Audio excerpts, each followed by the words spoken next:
aujourd'hui pour parler du numéro des Inrecuptibles de la rentrée littéraire. Il s'agit du numéro sorti le 16 août dernier, donc on va se concentrer sur la partie rentrée littéraire du magazine évidemment. Et du coup je vous laisse tout de suite, on va découvrir ensemble ce magazine.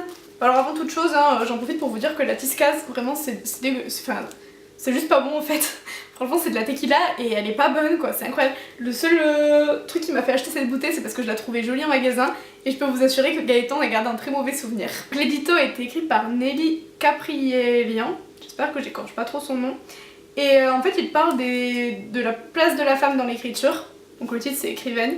Et il est franchement super intéressant, je l'ai trouvé vraiment super. En gros donc ça nous donne des chiffres déjà. Donc Simone Veil elle est devenue la 5e femme entrée au Panthéon pour 73 hommes, ce qui fait très peu de femmes comparé aux hommes quoi, c'est quand même extraordinaire. Enfin c'est quand même un truc de ouf. Et sur 113 prix Nobel de littérature, il y en a seulement 14 qui ont été destinés à des femmes. Donc vraiment c'est la place des femmes est vraiment minoritaire quoi, je trouve ça incroyable. Parce qu'après il y a quand même beaucoup de femmes qui écrivent, surtout notre époque, mais du coup l'édito est super intéressant, parle de ça et c'est un sujet qui est important je pense.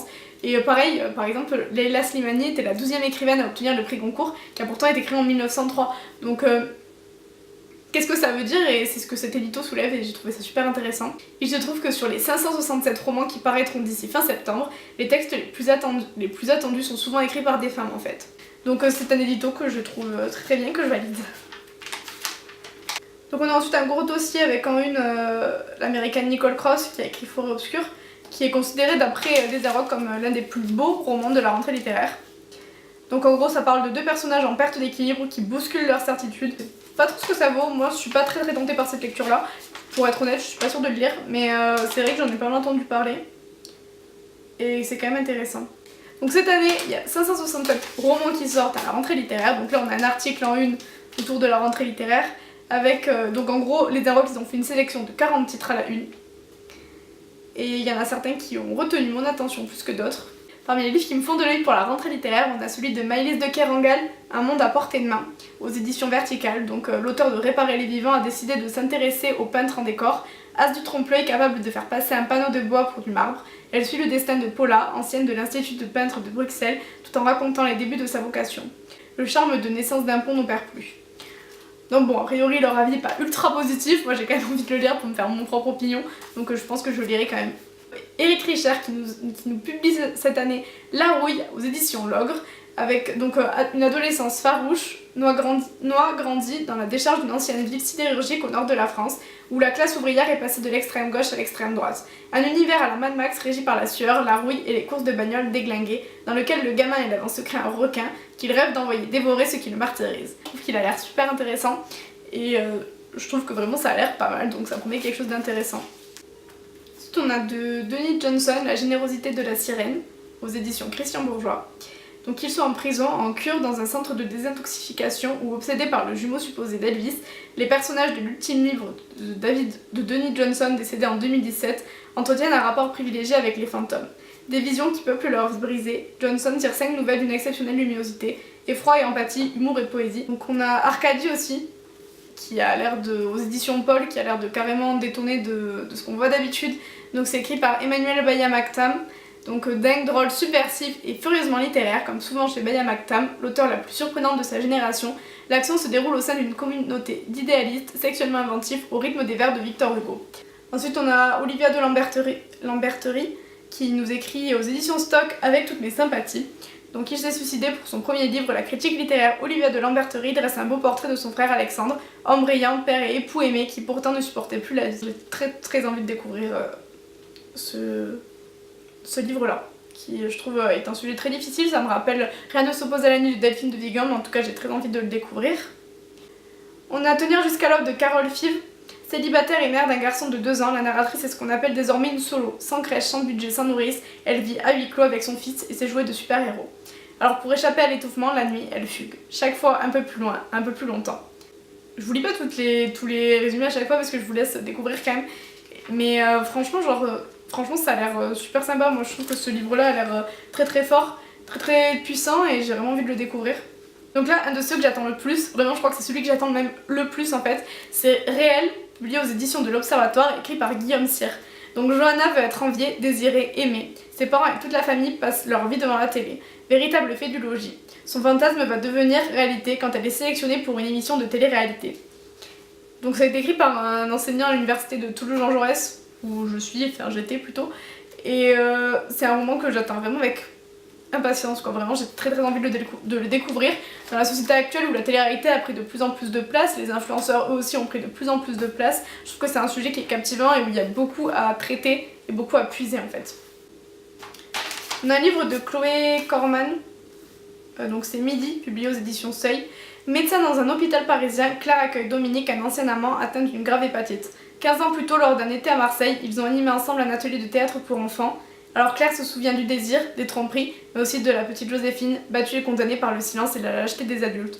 Bon alors ça franchement, il a l'air extrêmement bouleversant, extrêmement fort ce livre. J'en ai lu un extrait, du coup, dans les Arocs, parce qu'il y a des extraits que je vais pas vous lire, je suis désolée, mais il y a des extraits à l'intérieur. Et il avait l'air vraiment... L'écriture m'a vraiment captivée et m'a emportée. Et vraiment, je pense que je vais me le procurer assez vite pour pouvoir le découvrir, parce que ça a l'air vraiment très intéressant. Donc ensuite on a un que je trouvais qui m'a tapé dans l'œil. Donc c'est écrit par Geoffrey Eugénide et c'est Des raisons de se plaindre, publié aux éditions de l'Olivier. Donc décidément je le dis beaucoup les éditions l'Olivier cette année. Alors que ouais, l'an dernier il n'y avait pas de livre qui me plaisait particulièrement chez eux, mais cette année c'est vrai qu'il y en a pas mal. Donc bref, pour venir à Des raisons de se plaindre, donc Geoffrey Eugénide revient à la fiction avec les nouvelles de Des raisons de se plaindre. Un kaléidoscope d'histoires sur l'identité masculine. Aujourd'hui, où les hommes, souvent vus par les femmes, leurs petits et grands travers, leur sexualité, leurs problèmes d'argent ou amoureux. Je trouve que dans un monde où on entend énormément parler des femmes avec beaucoup de livres sur les femmes en ce moment, je serais intéressée de découvrir comment est-ce qu'on peut amener un livre sur les hommes. Du coup voilà, dans les 40 livres que je viens de découvrir là dans ce magazine, c'est ceux qui m'intéressent le plus ou qui me font le plus envie pour l'instant. Donc après évidemment c'est parmi la sélection des 40 livres qui sont dans les Arocs, donc ça se trouve dans les 520 autres livres qui vont sortir pendant la rentrée littéraire, il y en a d'autres qui vont sûrement me brancher. Donc là on en vient à un article qui me fait vraiment de l'œil, donc là je vais sélectionner trop de livres, ça va être horrible. La rentrée BD promet un deuxième semestre surprenant. Du côté des franco-belges, donc il y a Soirée d'un fan de Rupert et Mulot, publié aux éditions L'Association, qui me fait de l'œil. On a Les Rigoles aux éditions Actes Sud de Brecht Evans qui dépeint avec une grande liberté une soirée d'été. Ensuite on a Kimi le vieux chien aux éditions Misma qui est écrit par Nilso. Je note aussi le très beau, d'après ce qu'ils disent, Les grands espaces aux éditions d'Argo de Catherine Meurize, donc qui revient sur son enfance à la campagne. Donc Luz fait revivre ses joyeuses années Charlie Hebdo dans le tendre et drôle Indélébile aux éditions Futuropolis où il met en vedette Cabu. Donc là par contre ça m'intéresse vachement, j'ai vraiment très envie de découvrir celui-ci. Donc ensuite on a Prendre refuge aux éditions Casterman qui met en scène l'émouvante rencontre à Berlin entre un jeune allemand et une migrante syrienne dans un livre qui se veut être poétique et qui est réalisé par l'écrivain Mathias Sénard et la dessinatrice Zaina Abirached. Ensuite on a Le chemisier de Bastien Vives que j'attends vraiment avec impatience, du coup j'adore ce que fait Bastien Vives. Donc là il est publié aux éditions Casterman, Le chemisier, et Bastien Vives a fait énormément de livres que j'ai adorés, notamment Paulina. Ensuite on a Petit Paul qui doit être Griveau et Potache aux éditions Glénat par Roxane Moreille et Cyril Pedrosa. Donc moi évidemment il y a Riyad Satouf que j'adore qui arrive avec le 4e tome de La Rade du futur que j'ai hâte de découvrir.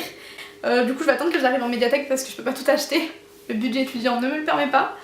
À côté on a une vignette avec expo, festival et rencontres et j'en profite pour vous dire que vous me retrouverez au festival BD de Colomiers du 16 au 18 novembre.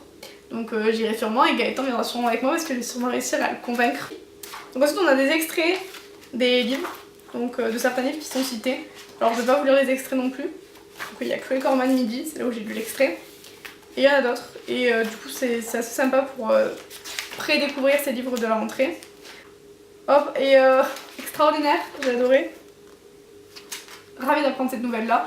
C'est que Esther va être adaptée sur Canal+, du coup, je sais pas comment le faire pour voir. Mais en tout cas, les cahiers d'Esther de Riyad Satouf va être adapté en série, il me semble. Donc il me semble que c'est oui, c'est une série animée familiale et transgressive.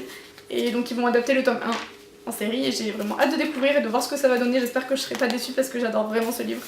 Et j'adore les cahiers d'Esther. Du coup voilà, on a fait le tour pour les Arocs, donc évidemment il y a plein d'autres articles, je vais pas tout vous lire non plus, ça durerait des heures, mais je lis pas les Arocs d'habitude, là je l'ai pris parce que c'était la rentrée littéraire, je suis contente d'avoir partagé ça avec vous. Je vous rappelle que si vous voulez le retrouver, je sais pas s'il est encore en vente, j'aurais tendance à dire que non. En tout cas, n'oubliez pas que en général que vous pouvez retrouver dans vos bibliothèques, au rayon revues, les magazines qui sont plus anciens. Si vous voulez les lire, donc ils sont disponibles en bibliothèque et vous pourrez retrouver tous ces articles là. Sur ce, je vous laisse. À bientôt sur le livre à l'air.